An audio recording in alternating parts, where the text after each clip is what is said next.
आज मैं आपको बताऊंगी क्लास प्ले और नर्सरी के स्टूडेंट्स को लेटर्स किस तरह से पढ़ाने हैं।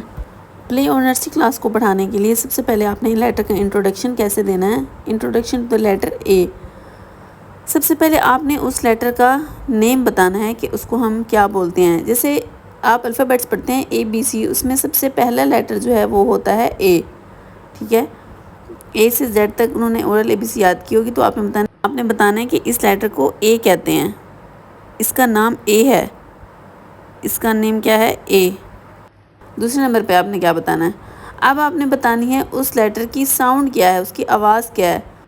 लेटर की साउंड बताना बच्चे को बहुत ज़रूरी है, क्योंकि जब तक बच्चे को साउंड्स नहीं आएंगी उसको इंग्लिश पढ़नी नहीं आएगी, उसको अल्फ़ाबेट्स को ज्वाइन करके एक वर्ड को पढ़ना नहीं आएगा। इसलिए लेटर की साउंड्स बच्चे की बेसिक्स हैं। जब तक आप उसको साउंड नहीं बताएंगे उसको नहीं समझ आनी कि ये क्या है। अब ए की साउंड है अलिफ मद, ठीक है, जैसे आ। ए की साउंड है आ, जैसे एप्पल, आंट। थर्ड पे आपने बच्चे को बतानी है उसकी शेप, कि उसकी शेप किस तरह की होगी, आपने ढूंढना कैसे है। इस तरह का ये कैसे आप फाइंड करेंगे, आपने देखना है कि सबसे पहले उसकी शेप इस तरह से सी में होगी, फिर ये ऊपर से इसको जब मिलाएंगे इस तरह से सी बनाएंगे, फिर नीचे से अपवर्ड जाना है, फिर दोबारा डाउनवर्ड आना है, ये बन जाएगा ए। ठीक है, बुक में ये वाली राइटिंग में ए होता है।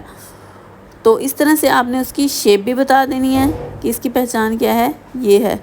उसकी शेप बताने के बाद जब वो राइट करेंगे तो आपने बताना है कि जिस तरह से ये एरो डाउनवर्ड जा रहे हैं, आपने डॉट्स के ऊपर पेंसिल रख के डाउनवर्ड जाना है, फिर एरो ऊपर की तरफ जा रहा है तो फिर अपवर्ड जाना है। इस तरह से ये ए ट्रेस हो जाएगा, ये पूरी ए की शेप बन जाएगी। ठीक है, अब शेप भी पता चल गई। तो किसी लेटर को बताने के लिए आपने क्या करना है, 3 चीज़ें बतानी है। उसका नाम बताना है, ए है, साउंड उसकी बतानी है अलिफ मद, और उसकी शेप बतानी है। और जब बुक आप पढ़ा रही होंगी तो फिर आपने उनकी डायग्राम्स को देखते हुए आपने बताना है कि ए से बनने वाली चीज़ें क्या हैं। जैसे है ए से एप्पल, आ एप्पल, इसकी साउंड भी आपने साथ पढ़नी है। और ए से जैसे है आंट, आ आंट। और एक और चीज़ हम बना लेते हैं साथ में, जैसे ए से बनता है एरो, तो ये भी आ एरो, साथ में आपने बोर्ड पे एरो भी ड्रा कर देना है।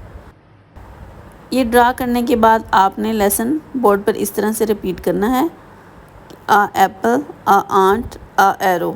ठीक है, ये लेटर ए की पहचान होगी। अब ए लेटर के बजाय अगर लेटर बी हो, सी हो, कोई भी लेटर हो, आपने साथ में उसका नाम, उसकी साउंड, उसकी शेप बतानी है और साथ में डायग्राम उनकी बना देनी है। अगर आपको मेरी वीडियो पसंद आई है तो लाइक कर दें और सब्सक्राइब कर दें। Thank you.